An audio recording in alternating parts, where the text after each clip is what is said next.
programme this week, we look back at the finals of the €20,000 XN Checkout Connacht Derby from Galway and the Red Mills and ISDO Produce Stakes from Clonmel, the quarter-finals of the Ladbroke.ie 600 from Shelbourne Park, plus a look at the partially refurbished track at Harold's Cross. But first, we bring you Greyhound racing from Punchestown.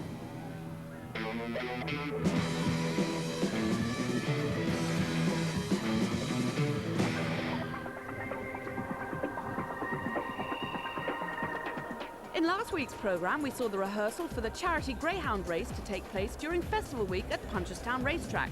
Well, last Wednesday was the night, and all went according to plan. The race was sponsored by Paddy Power and Champion Foods. The charities nominated were the St Anne's Hospice in Rosscray, the Jack and Jill Foundation, and the Playing for Life charity. Both Gearóid Moynihan, the on-course announcer, and Paddy Power tried to do the fortunes out of a job, but they have no need to be concerned. Paddy, what do you make of this Greyhound racing concept? Do you think it's going to take off? I think it might take off. Yeah, every festival should have a Greyhound race at the end. We had one over in Shelbourne and it went particularly well. And here at Punchestown, which is even better than Shelbourne, as we saw today. A huge success today. I think there's no reason why we shouldn't have Greyhound racing up the home straight. Let the dogs finish across the main finishing line too. The dogs are being loaded into the traps now, so get your bets on for a bet on the consolation final. The flag is up. Here they go. They're away, and the way at 6 is broken really well from 1. At 6 and 1 out in front, way in front. It's either the race 1. 3 is finishing fast, but it's 6 about 3 lengths clear 1. Coming up towards the line, and looks like the 6 dog has it from 1. 3 and 2 very close for third, but 6 the winner from 1. I'd say 2 and 3 in a photo for third. It's hard to know who won it. 6 from 1 there in the opener. That's Any Name Forest from Foxhall Tara. We'll have the prices on that in a moment, but Paul Hennessy again. You can't get away from that, man. And look at the owners of that, the bin drinking syndicate. There's a lot of lads going to be drinking out of bins here before the end of the week. What do you reckon, Paddy? I think definitely. I think it's a very apt name probably for the owners. I wonder if they had a few quid on. Might pay for a few pints later on tonight. But Paul Hennessy, a good training performance there. Trap 6, Any Name Forest, absolutely hosing up in the consolation final. Who knows, if he had got into the final, it might have been a different result to whatever the result we is end up with. Well, they're nearly all in traps now. I'll give you the best prices available around the ring. 9 to 4, the top one, Queensberry. Ask the Master, you can get 4 to 1 about that one. Trap 3, Bangor Jamie, a bit of 5s available about him. Still even money on the show for Bucky Burglar. And further down, 6 to 1, each of 2, Penny Apples and Gold Star Liam in traps 5 and 6. I think Bucky Burglar will be the one that they have to beat, but it's interesting to see the support for the top dog for Queensberry. So I'd say possibly between 3 and 1, but the outside trap won the last one. That's possibly why there's a bit of support for trap 6 in this one, Gold Star. We have the flag. Here they go. They're away. And 6 is broken well again from 5. 4. 2 is making a big move. Bucky Burglar at the back, but it's 6 and 5 coming up on the outside, but 4 is finishing fast now and 2, but 6 is scooted clear again, so 6 wins it.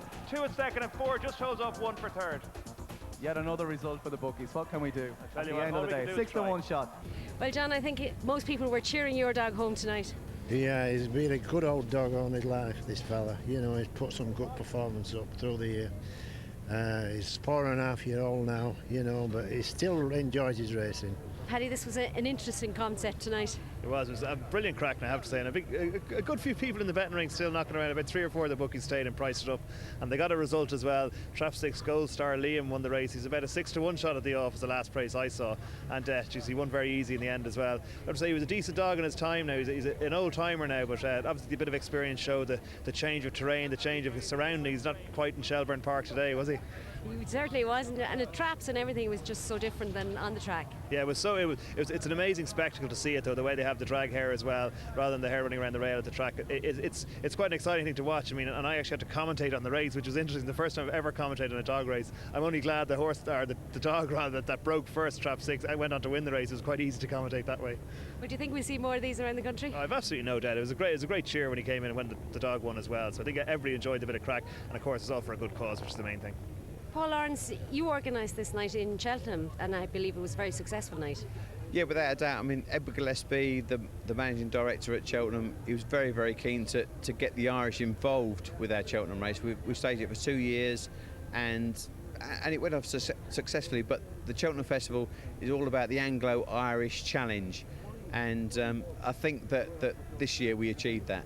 This is our first attempt at it, and even though we had sort of done our homework with trials and things, we kind of kept it a closed event because we didn't really know what way it would work out, but it seems to have worked out well, and we'll get the feedback on it, and obviously there's room for improvement. and we'll see where it goes from here. I mean, and I'd like to thank the Irish Greyhound Board. I mean, they came on board and they were a huge help to send down 3 stewards both days, and I'm sure they're busy enough, but it was very nice and it was a lovely touch, and it just kept everything right, you know, and we really appreciate it, and our sponsors as well, Paddy Power and Champion Foods, and if I don't get a job off of somebody after all of that. Well, Paul, will we see you back here next year for the same event? I'm sure we will, and I think the idea is that the Irish will come to Cheltenham, and of course then the English will come back to Punchestown, and that's what happened in horse racing, and I don't see why it won't happen in greyhound racing.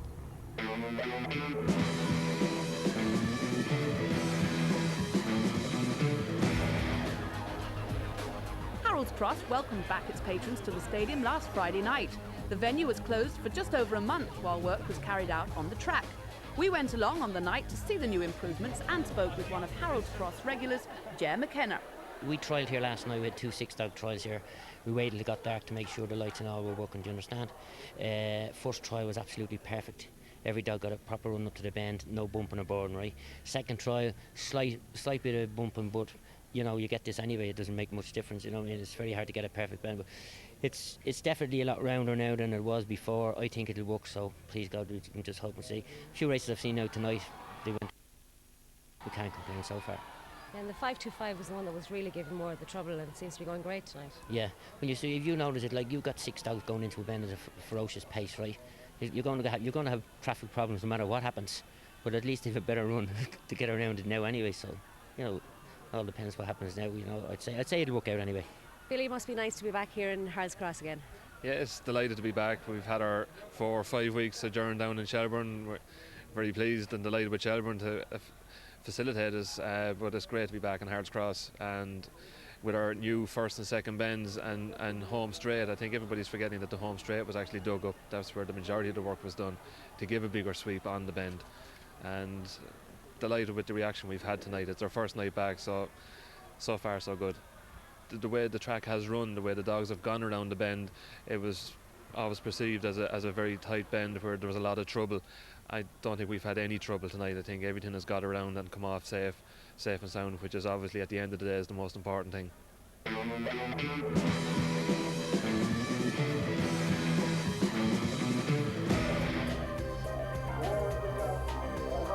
On to Saturday night's action now. Galway held the final of the €20,000 XN Checkout Connacht Derby, carrying a winner's prize of over €8,000 and trophy. All 6 dogs went to traps. Boxed up for the final of the XN Checkout Connacht Derby. In 1, Go My Way. 2, Rock Bartingale. 3, Decommissioner. 4, Orange Rainbow. 5, Plum Picker. 6, Ancient Title. Hair behind traps. The way they go, Ancient Title well away, but it's Plum Picker that leads them down past the judge first time, and Plum Picker is out by 2.5 to 3 lengths. From its second place on the inside is Carnage with Go My Way, and Plum Picker is left in front. Plum Picker pursued by Rock Bartingale in the blue jacket. A gap back to trap 6, Ancient Title in third, but up front it's Plum Picker that's out in front for Mary Gilbert. Leads by 8 lengths to its second place trap 2, Rock Bartingale, and it's a new Tank Syndicate's Plum Picker that's going to virtually make all the running and win the XN Checkout Connacht Derby for 2005. Plum Picker your winner in second trap 2, Rock Bartingale, and third trap 1, Go My Way. The time 29.88. The result of the 2005 XN Checkout Connacht Derby final. First, trap 5, Plum Picker. Second, trap 2, Rock Bartingale. And third, trap 1, Go My Way. The time 29.88. Race decided at the first bend. Day's tremendous performance by Plum Picker this evening. Came away well from traps and it was all over go the first bend. Well, that's the dog's fate. Like, if he comes away, he's hard to beat. He's never been led as far as I know, and he's a real good dog. The men that have him are gentlemen now and again, but they're good men. They put down the money, they take their chances. It's a long journey, but it'll be short home. And where from here for Plum Picker? Plum Picker, we're thinking on the Longford Derby maybe, and then we'll see after that. We'll see. He's good, he starts and he stays, you know. Maybe the Derby after that in Shelbourne Park. You never know your luck. He's won a couple of opens. He's won the Banbury Bookmakers, but I think he won the Consolation Gold Cup, you know, so he's decent. Well, Mayo have won one, haven't they? So it's wonderful, and to come to Galway and win is especially great for us. I'd certainly like to thank Des on the last occasion before Christmas when he won the Chronicle Bookmakers 550. I thanked his wife Mary for getting the dog ready for a final, and Des was kind of annoyed I didn't mention him. So on this occasion, Mary had nothing to do with this, or very little anyway, apart from feeding the dog, and Des did a tremendous job. I know it's a long journey from Dublin. What a terrific dog, and we're in the dog since 7 or 8 years, but indeed, my uncles and my father have been in the dog since the early 50s, and I'm especially proud to have my 2 uncles, twin brothers, John and Frank, here tonight to see this wonderful occasion. They've raced dogs here in the 50s and 60s, and it's great for them to come back and see a dog win in a Connacht Derby, and I'm especially proud for them, as well as I am for Des and Mary Gilbert and our syndicate, which is... Well, it's an All-Ireland victory, Seamus and Des. Well done to everyone concerned, and a great night for Mayo. Thank you. Thank you very much.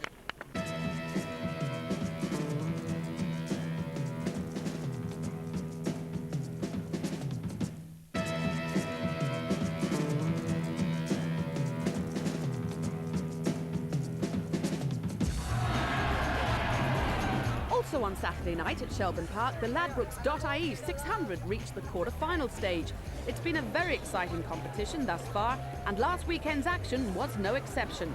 The bell goes and the hare is running for the 7th race, the first quarter-final of the Ladbroke's .ie 600. In 1, Emma's Mark. In 2, Geordie Legend. In 3, the favourite Awesome Impact. In 4, Fence Master. In 5, Annie Named Burglar. Trap 6 is vacant. Hare behind traps, and they hit the lids. A fairly level break here, but 5, Annie Named Burglar, showing good pace. He leads by 2 from 1, Emma's Mark for Paul Hennessy. A nice pitch along the rail, tracking him through. Bit of argy-bargy at the back of the field involving the favourite Awesome Impact. In trouble at the back of the field, but she stays all day. Up front, Annie Named Burglar for Paul Hennessy, stretching out by a length and a half from 1, Emma's Mark in 2nd and closing, and 2 sits 3rd, Geordie Legend. Awesome Impact still in with a chance of qualifying, but Geordie Legend's battling hard for that 3rd place position. 1 looms late in the outside, and 3, Awesome Impact swoops along in the centre. Awesome Impact comes from nowhere to get up on the line in a fantastic 32.78, considering she was so slowly away. The complete result of the first quarter-final of the Ladbroke 600. First, number 3, Awesome Impact. Second, number 1, Emma's Mark. And third, number 5, Annie Named Burglar. The time, 32.78. The bell goes and the hare is running for the second quarter-final of the Ladbroke 600. In 1, Galdare Show. In 2, Charity Jack. In 3, Ballymac Nylock. In 4, Cool Charlie. In 5, Satellite Flight. And in 6, Like a Shot. Hare come up behind traps, and they hit the lids. The 2 dogs stumbled at traps, but 3, Ballymac Nylock is out in front from 6, Like a Shot, right there on the outside. He's not accustomed to being up the front, but he's there now. It's 3, Ballymac Nylock, and Like a Shot strikes the front and opens up by a length and a half from 3. Ballymac Nylock in 2nd, and 4 and 5 sharing 3rd and 4th. That's Cool Charlie and Satellite Flight moving into 3rd, but Like a Shot, he still leads by 2 from 3, Ballymac Nylock back for more in 2nd, and 5, Satellite Flight for Francis O'Donnell, looking likely to qualify. They turn for home. Like a Shot, he's going to stick it out in style, but 3 looms late, he's not going to get there. 6, Like a Shot's your winner. Second, number 3, Ballymac Nylock, and third, number 5, Satellite Flight, and the time of massive 32.38. So the complete result of the second quarter-final of the Ladbroke 600. First, number 6, Like a Shot. Second, number 3, Ballymac Nylock, and third, number 5, Satellite Flight. The time, 32.38. The bell goes and the hare is running for the third quarter-final of the Ladbroke 600. In 1, Ronan's Delight. In 2, Ballymac Cool. In 3, Tomahawk Kid. In 4, Rockland's Charm. And 5, Semis Count. And in 6, Great Lark. The hare coming behind traps, and they hit the lids, and 5 away well in the centre. Semis Count showing some nice early, but so is the 3 dog Tomahawk Kid, as well as 1 and 2. They're all together into the first bend. The 2 dogs a lovely pitch along the rail, making good use of it. Ballymac Cool, but 1, Ronan's Delight, now strikes the front and goes on by a half a length from 3, Tomahawk Kid on the outside. Semis Count with a huge run in 4th, close enough if he's good enough. Up front it's 3, Tomahawk Kid still leading from Semis Count, coming with a massive run now on the outside in the orange jacket. Tomahawk Kid, Semis Count on the outside. Semis Count is going to get up close home, and he wins it in fine style. 5, Semis Count your winner. 3, Tomahawk Kid back in 2nd, and 6, Great Lark finishing well to get 3rd, and the time 32.47. So the complete result of the third quarter-final of the Ladbroke 600. First, number 5, Semis Count. Second, number 3, Tomahawk Kid. And third, number 6, Great Lark. The time, 32.47. The bell goes and the hare is running for the final quarter-final of the Ladbroke 600. Trap 1 is vacant, and 2, Black Bravado, and 3, Santon Scholar, and 4, Historic Moment, and 5, Jewel Nikita, and in 6, Wine Tavern Vieri. The hare coming up behind traps, And they hit the lids. A fairly level break here. Perhaps the 6, Wine Tavern Bieri, missed the kick, but 2, Black Bravado showing good early. 5, Jewel Nikita looking for a run on the outside. Bit of argy-bargy between 4 and 5. And trap 2, Black Bravado had a lovely run up the rail. Comes the challenge for the lead, which is still held by Jewel Nikita, showing great determination. 4, Historic Moment coming with a massive run on the inside, but forced to check. And 5, Jewel Nikita for Paul Hennessy still leads by 2 lengths from 2, Black Bravado. 4 coming back for more. Historic Moment coming with a huge run. Historic Moment is going to get up on the line from 5, Jewel Nikita back in second, and it's a close thing for third, and the time 32.88. So the complete result of the fourth quarter final of the Ladbroke 600. First, number 4, Historic Moment. Second, number 5, Jewel Nikita. And third, number 6, Wine Tavern Vieri. The time 32.88. Well, it was a brilliant night in Shelbourne Park, and we witnessed 4 cracking quarter-finals of the Ladbrokes.ie 600. The likes of Like a Shot, Ballymac, Nylock, Awesome Impact, Semis, Count and Satellite Fight. All the top dogs all advanced to the 2 semi-finals. The sparks are going to fly at Shelbourne next Saturday when we have the 2 semi-finals of the Ladbrokes.ie 600.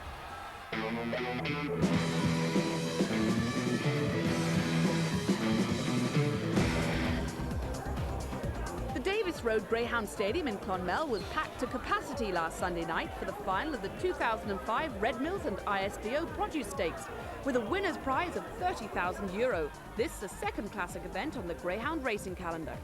This is the third run-in since the track reopened here, and it's a fantastic atmosphere. I mean, this is the doggy night of the year for Tipperary. You know, the Produce Stakes has been throughout, for years, has been the name of a good dog. The name of a good dog. A good dog winning the Produce Stakes can go anywhere. Behind us here tonight, a packed stand, but I believe there are plans for a new stand on the horizon. Yes, Mel, we've probably got around 2,000 people here tonight, but we are currently studying a new set of plans with the board that hopefully the plans will be approved, planning permission be sought, and hopefully 2007 you'll be here with a new stand. As you were saying, Terry, it's all about the final tonight, and so far the stake has been quite competitive. It's been very competitive, Mel, and there's been very high betting on all the rounds throughout the stake. Regarding the final, the 2 doggies are very outsider. The 3 Rasheen's Desi and Broadacres Cash are vying for favouritism. Personally, if you was to twist my arm, I would say that the 3 might just pinch the lead from the 6 and be Broadacres Cash, that is. So for me, it's Rasheen's Desi to beat Broadacres Cash. And the dogs come on parade now for the Produce Stakes final of 2005. The first we see in the red jacket is Shibeen Ree, Michael High, the trainer for David Hennessy in Cork. This one a son of Drupis Vieri and Seskin Ali. Finished full of running in the semi-final to qualify. The outsider of the 6 runners, Determined Minor for the Fox family of Kilmacow in Kilkenny. The only bitch in the lineup, a daughter of Larkill Joe and Problems Minor. Running in 3 tonight, it's Roisin's Desi. Nick Turner trains in Wexford, this son of Carlton Bale and Legail Minnie. Beaten a neck in the first round, but has not tasted defeat since. And of course, also the choice of Terry Corton, director here at Clonmel. On next to the black jacket of Hart Rumble for the Mihol August Syndicate of County Kilkenny. The Mihol in this instance being Mihol Hertig, the legendary broadcaster. Paul Hennessy trains this son of Smooth Rumble and Beaming Heart, the most experienced of the 6 finalists. Next it's Red Barn Panther for Michael O'Donnell in County Kildare. Michael O'Reilly trains this son of Jamela Tiger, and it's about Time Rose. Displayed fine early in the semi-final. And the last of our 6 runners in the stripes, it's Broadacres Cash. Graham Holland trains this son of Jonestown Cash and Christmas Holly. Excellent early pace, ideally house, and stays the trip very well. €30,000 here for the winning connections. Number 6, Broadacres Cash is the favourite. Here now coming up behind Traps, and away they go. Broadacres Cash breaks away reasonably well. Roisin's Desi though breaks best of all. So too Shebeen Ree through the opening bend. It's Shebeen Ree now and Roisin's Desi. Red Barn Panther well in contention. Broadacres Cash is improving on the outside. What a race we have. Shebeen Ree is there. Roisin's Desi. Hard Rumble is there. So too Red Barn Panther. But it's Roisin's Desi and Shebeen Ree as they take the final bending up the straight. Roisin's Desi is going to win the Produce Stakes in Clonmel. And the result of a truly exceptional Produce Stakes final 2005, a win for number 3, Roisin's Desi, second number 1, Shebeen Ree, and third number 5, Red Barn Panther, the time 28.82. Nick, a very special night for you here. First Produce Stakes. First Produce Stakes winner, yeah. We got to the quarter-finals a couple of years ago with a dog, well, 6 years ago with a dog called Tiger's Eye. He went on, he dead heated in the Laurels final. That was our first Classic Glory, and we're here tonight now. He ran brilliant. He's a brilliant dog. The race itself was absolutely awesome. It was. Like, I thought first when we trapped and went up to the corner, I thought, we'll win. Halfway down the back, I thought we were gone. But he rallied brilliant, coming around the bottom bends and up the straight again. He's seen the trip out really well. But he's a really good dog. Smiling ear to ear, Peter. Nice win for you. Brilliant win. First Classic winner. Been in several finals with Nick. Nick's been very lucky with me and managed to win several finals for me. And he told me to buy this dog. I bought it, and here we are, won the Produce Stakes. Did your heart stop once or twice going around? I didn't know whether we'd won or not going over the line, that's the truth. I know we led up, down the back straight. We were challenged from all sides. Third bend, I could see he was just still in front. Coming off the last, I didn't really know what happened. Everybody had mobbed me and said we'd won, so delighted. Nick, what's the game plan next now for Roisin's Desi? We'll just sit back and think about it. Like, this was the plan. Like, this is his third final he's got on. In the first final, he went wrong on us. We couldn't run him in it. We got to the final of the Joe Dunn in Shelbourne earlier in the year, and he started coughing going into the final. And to be honest with the dog, be fair to the dog, we shouldn't have ran the dog. But we got him here tonight, and it was third time lucky for us, thank God. But we'll enjoy tonight, and we'll have a chat about it and see where we'll go next. But I'd say now we'll probably head back to Dublin or someplace with him, back up to headquarters. Bottom line, this was your biggest win? Oh yeah, by far. This year anyhow, and hopefully we'll have a few more. Joe, looking back on tonight's Classic final, wasn't it some final? It was. When you come at the end of a series and get 6 dogs of that calibre to run that close, every one of them has to be a winner. It was a super final. Red Mills, Clonmel, Produce Stakes, they all go hand in hand. They all go hand in hand, and I think this year our sponsorship, we're putting more into it, and it's going from strength to strength, but it's coming back in other ways. I think Greyhound industry in Ireland is just coming to an absolute it's coming all the time and to new heights with all the new stadiums, and a new stadium coming here next year, and hopefully a new one in Kilkenny in the not too distant future. So it's super to be involved with such a vibrant industry. A great night was had by all in Clonmel, and celebrations continued well into the night for the connections of Roisin's Desi. Join us next week for more action from around the country. For a complete fixtures list and more information, log on to the Irish Greyhound website at www.igb.ie.